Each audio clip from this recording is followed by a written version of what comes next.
వాడు సిగ్గు లేకుండా వస్తే నువ్వు సిగ్గు ఎగ్గు లేకుండా చెయ్యి పట్టుకుని నా కంట పడకుండా తప్పించేశావా? నానమ్మ, ఆయన మీతో మాట్లాడటానికి. ఆయన వాడేమన్నా నీకు తాళి కట్టిన మొగుడా? నందిక జీవితాన్ని పాడు చేసిన ఆ దుర్మార్గుణ్ణి వెనకేసుకొస్తావా? నా మీద కోపం ఉంటే నన్ను కొట్టు, సంపు. అనవసరంగా విరాట్ బాబుని నిందించొద్దు. ఏ తమాషాగా ఉందా? ఇంకోసారి వాడి ఇంటి ఛాయలకొస్తే సహించేది లేదు.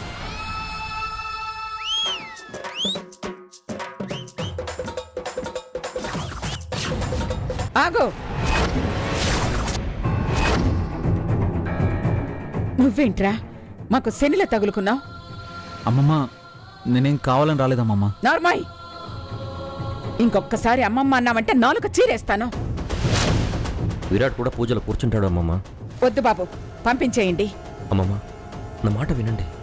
వీణ్ణి చూస్తే చాలు నా రక్తం మరిగిపోతోంది. చంపెయ్యాలనంత కసినాలో ఉంది. నా మాటకి విలువ లేదా?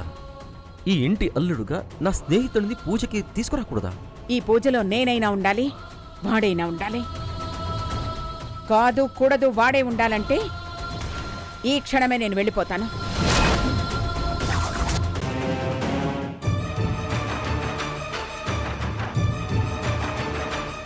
నాండి, ఆ పిచ్చు నాపు. ఏయ్, డబ్బులు ఇచ్చింది పెళ్లి ఆపడానికి కాదు, ఆ భూమి మెళ్ళో తాళి కట్టడానికి. పిచ్చోడు భూమికి మొగుడవుతాడు.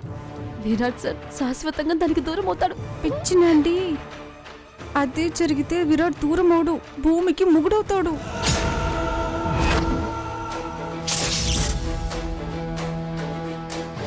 అంటే ఆ పిచ్చోడు విరాటా? అవును, విరాట్ సరే. ఆయన కనుక తాళి కడితే మీ నానమ్మ ముందు మనమే పెళ్లి చేసినట్టు అవుతుంది.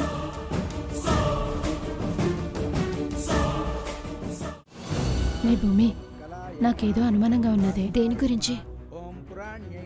వాళ్ళిద్దరు మొహాలు చూస్తూ ఉంటే ఏదో టెన్షన్ కనిపిస్తోంది. వాళ్ళ మొహాలు అంతేలే.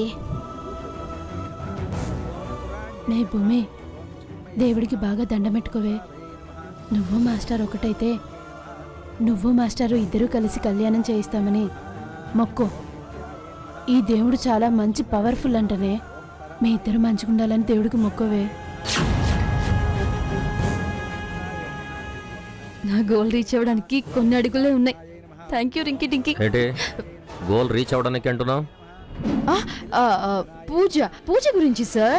ఈ కళ్యాణం అయిపోతే నా లైఫ్లో అన్నీ అచీవ్ చేసినట్టే. నీ డైలాగ్స్కి ఎక్స్ప్రెషన్కి ఏదైనా మ్యాచ్ అవుతుందా?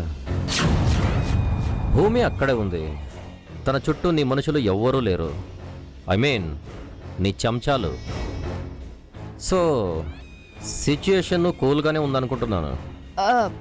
సరే సార్, పూజ జరుగుతోంది, కళ్యాణం కళ్ళారా చూడండి.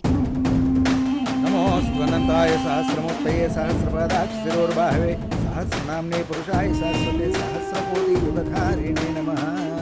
దండం పెట్టుకోమే. స్వామి, నాను మాస్టారు భార్యాభర్తలమని ఈ ప్రపంచానికి నువ్వే తెలిసేలా చెయ్యాలా?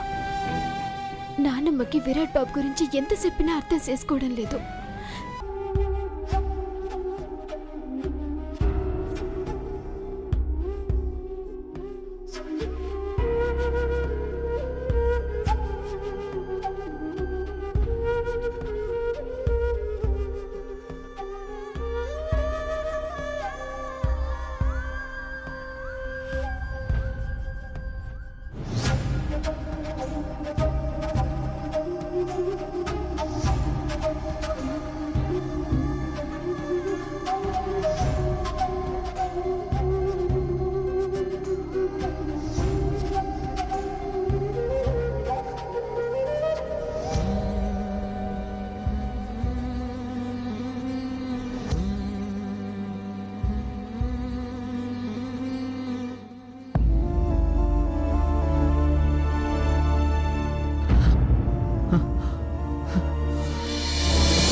పెళ్ళ ఇప్పటికిప్పుడా?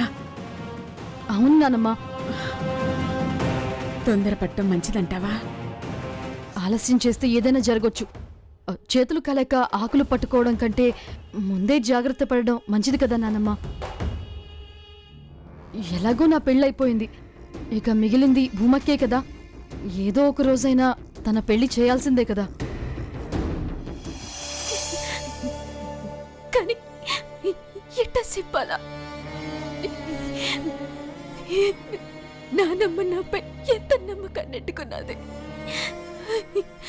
ఈ విషయం తెలిస్తే తన నమ్మకాన్ని నన్ను పొమ్ము చేసిందని అవుతాను. జీవితంలో ఇక నన్ను నమ్మదు.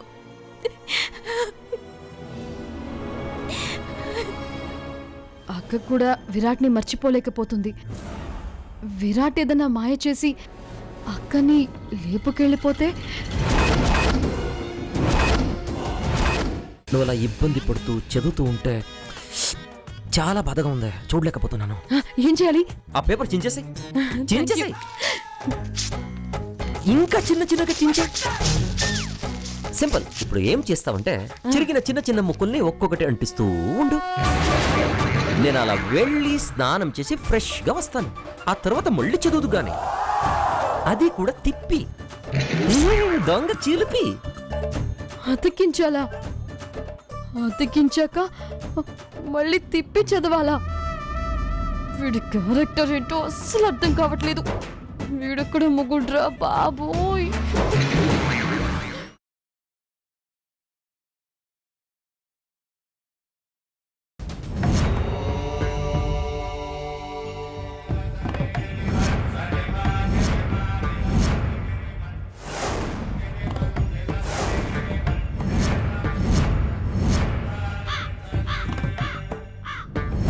అమ్మమ్మ, ఒక్క కాకి కూడా తినట్లేదు కదా? చనిపోయిన మావయ్య ఆత్మకి శాంతి లేదా?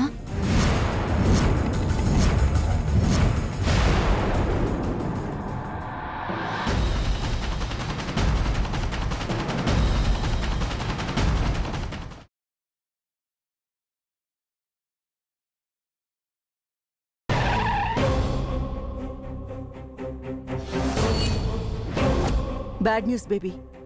ఆ మంగ మళ్ళీ మనల్ని చీట్ చేసింది. మనం ఒక్క స్టెప్ వేస్తే అది 10 స్టెప్స్ ఫార్వర్డ్ అవుతుంది.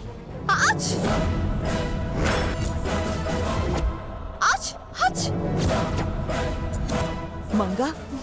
అవును మేడం, మంగనే. నువ్వెప్పుడొచ్చావు? ఎందుకొచ్చావు అని అడగండి.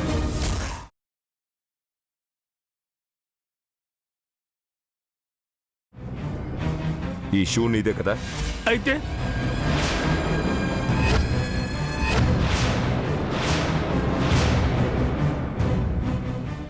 ఏమైనది? ఆడా నేను పెట్రోల్ పోసినప్పుడు దాని మీద పడ్డాది. ఆ వాసనే మిమ్మల్ని పట్టించేసినది. ఇక్కడ మిమ్మల్ని చూసినప్పుడే నాకు అనుమానం వచ్చినది. అదే పొట్ట, అదే వాలకం.